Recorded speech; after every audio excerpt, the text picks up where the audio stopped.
En 1986, deux organismes canadiens de réputation internationale, l'Énergie atomique du Canada Limited et l'Institut Armand Frappier, mettent en commun leurs ressources pour développer et promouvoir la technologie canadienne du traitement par rayonnement gamma et ses applications.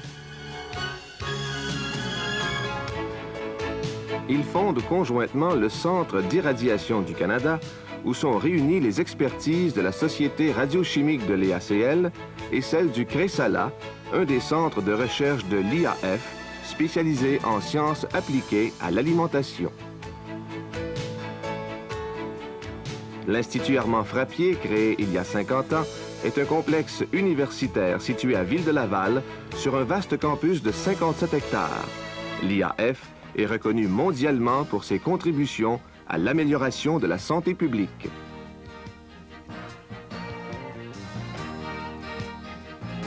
L'Institut se subdivise en 6 centres de recherche qui sont l'immunologie, la virologie, la microbiologie appliquée, l'épidémiologie, la médecine comparée ou médecine vétérinaire et les sciences appliquées à l'alimentation. 4 objectifs dirigent les orientations de l'Institut, soit la recherche, l'enseignement, les services et la production. Depuis sa fondation en 1972, le CRESALA a orienté ses efforts vers les recherches appliquées aux besoins de l'industrie.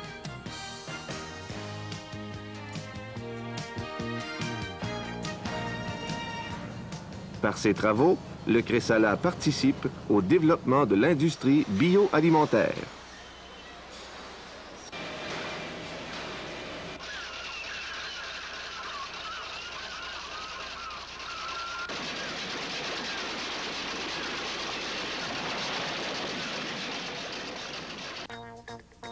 L'Énergie atomique du Canada Limited, EACL, existe à titre de Société de la Couronne du gouvernement canadien depuis 1952. L'EACL jouit d'une renommée internationale grâce à ses contributions au niveau de la technologie des isotopes et de ses applications dans les domaines de la médecine et de l'industrie. L'EACL occupe le rang de principal fournisseur international. Il exporte ses produits dans plus de 100 pays. Le Centre d'irradiation du Canada, CIC, inauguré en mai 1987, possède un irradiateur gamma de taille industrielle. Les objectifs du CIC sont la recherche, le développement, l'enseignement, la formation et la démonstration.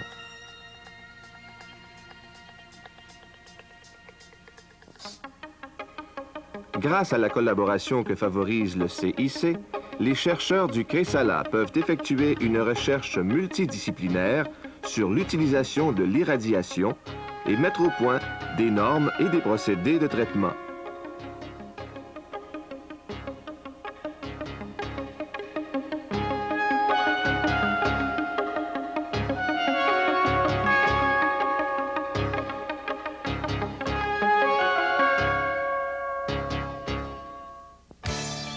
En plus du CRESALA, les centres intégrés à l'IAF peuvent accueillir les activités du CIC. Au CIC, des laboratoires bien équipés servent aux travaux de recherche en chimie, microbiologie, sciences alimentaires, analyse sensorielle, dosimétrie et physiologie végétale. Dans les laboratoires de biochimie et chimie analytique, nous disposons de 2 laboratoires équipés d'instruments d'analyse très sophistiqués de chromatographie, de spectrophotométrie et de spectrométrie de masse. Ces instruments servent à identifier et quantifier des produits tels que les acides aminés, les sucres, les lipides, les minéraux, les vitamines et les enzymes. La recherche actuelle en chimie au CIC porte sur l'effet de l'irradiation sur les résidus organochlorés tels que les BPC et certains insecticides.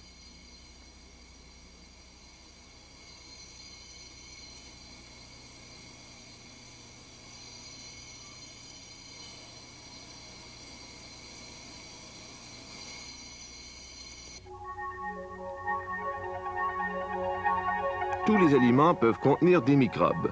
Cependant, le nombre et les espèces varient beaucoup selon la nature de la denrée alimentaire.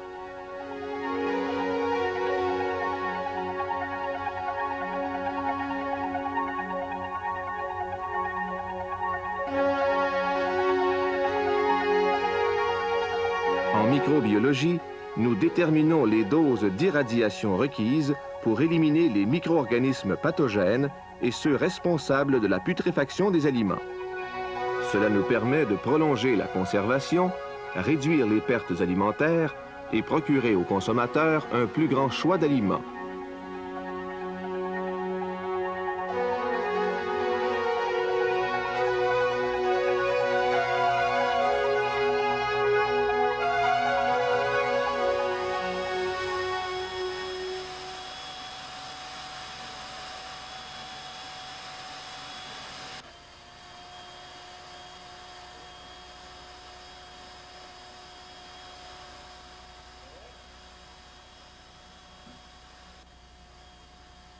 L'élimination des micro-organismes pathogènes améliore la salubrité de l'aliment et contribue de façon significative à la diminution du nombre des maladies d'origine alimentaire, encore trop nombreuses de nos jours, non seulement au Canada, mais à l'échelle de notre planète.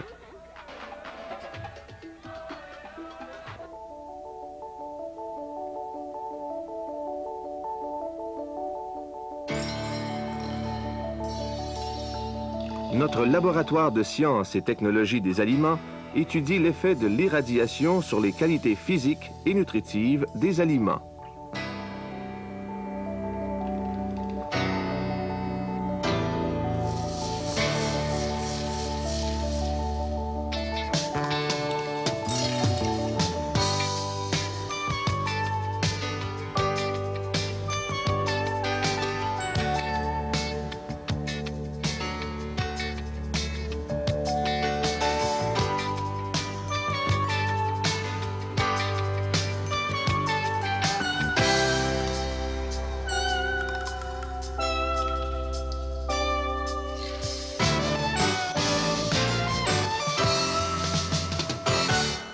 L'irradiation appliquée au domaine de la physiologie végétale permet l'accélération de la croissance végétale et la désinfestation des graines.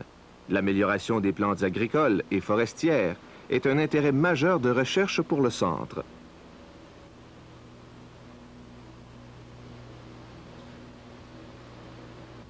Notre approche favorise l'utilisation de la culture in vitro pour la micropropagation d'espèces végétales supérieures et pour la production de nouveaux génotypes grâce notamment à la fusion de protoplastes. Nous sommes également impliqués dans l'étude de la biologie moléculaire pour l'application du génie génétique aux plantes.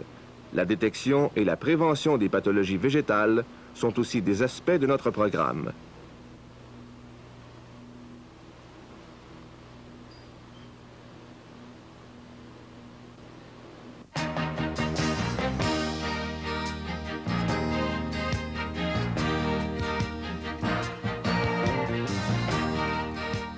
En dosimétrie, nous préparons des méthodes pour mesurer la quantité d'énergie absorbée par un produit donné. Plusieurs genres de dosimètres sont présentement employés, soit les dosimètres chimiques, organiques et semi-conducteurs. Nous vérifions et nous comparons les différents systèmes afin de déterminer leur efficacité et proposer mondialement l'uniformisation de ces méthodes. L'irradiation ouvre également la voie à la création de nouveaux produits alimentaires destinés aux animaux et aux êtres humains. Une quantité importante de poissons et d'animaux reste actuellement inutilisée. Le CIC peut déterminer la dose d'irradiation nécessaire pour débarrasser ces sous-produits alimentaires de leurs contaminants et les rendre utilisables par l'industrie. L'irradiation ne s'applique pas uniquement au domaine alimentaire. Mondialement, on s'en sert de façon courante comme méthode de stérilisation dans le domaine médical. Le CIC poursuit des recherches sur le traitement de l'eau potable afin de réduire au minimum l'addition de produits chimiques en associant l'ozonisation et l'irradiation. l'Organisation mondiale de la santé déplore la transmission de nombreuses maladies dues à la contamination de l'eau. Le CIC travaille en collaboration avec des chercheurs des pays affectés dans le but de créer des usines de traitement qui fourniraient à la population de l'eau potable. Les applications chimiques de l'irradiation font aussi partie des projets du CIC dans les domaines de la modification des plastiques, des dérivés du bois, des cosmétiques et des produits pharmaceutiques. Au cours des années 1970, un comité d'experts des Nations Unies sur l'irradiation des aliments a coordonné et évalué les recherches menées à l'échelle internationale sur l'innocuité des aliments irradiés. En 1983, la Commission du Codex Alimentarius des Nations Unies a déclaré que l'irradiation de toute denrée alimentaire jusqu'à une dose globale moyenne de 10 kg ne présente aucun risque d'ordre toxicologique et n'introduit pas des difficultés particulières d'ordre nutritionnel ou microbiologique. L'utilisation de l'irradiation est encore aujourd'hui un sujet controversé. Les consommateurs se posent des questions sur la sécurité de la technique, sur la valeur nutritive des aliments irradiés. Le CIC ouvre ses portes au public et à l'industrie pour démontrer et faire valoir les applications de cette technologie.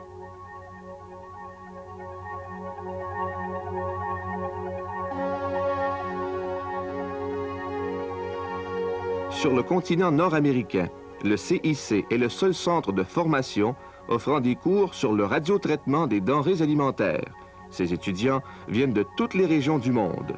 Les programmes de formation offerts au CIC ont été conçus en fonction de différentes clientèles, soit les techniciens, les professionnels et les scientifiques.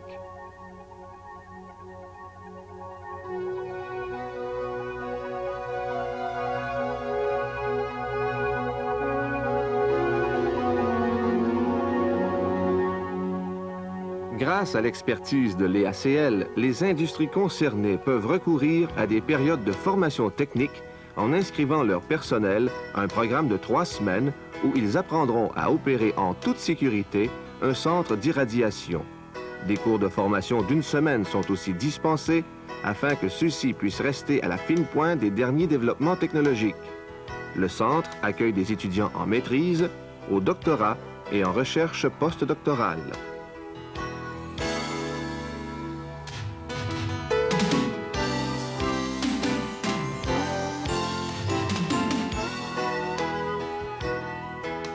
Un programme de 450 heures conduisant à l'obtention d'un diplôme universitaire de 2e cycle est offert au milieu professionnel.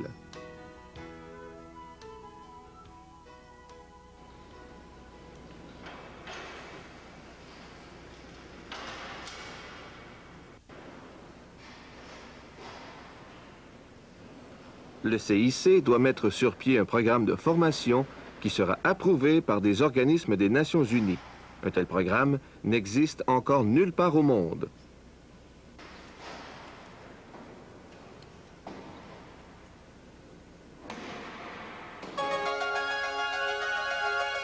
Le récent sanctionnement international du procédé qu'est l'irradiation appliquée aux aliments a grandement stimulé l'intérêt des nations soucieuses de la qualité et de l'abondance de leur production alimentaire.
l'irradiation des aliments est aujourd'hui devenue une solution crédible au problème de la préservation et de la salubrité des aliments.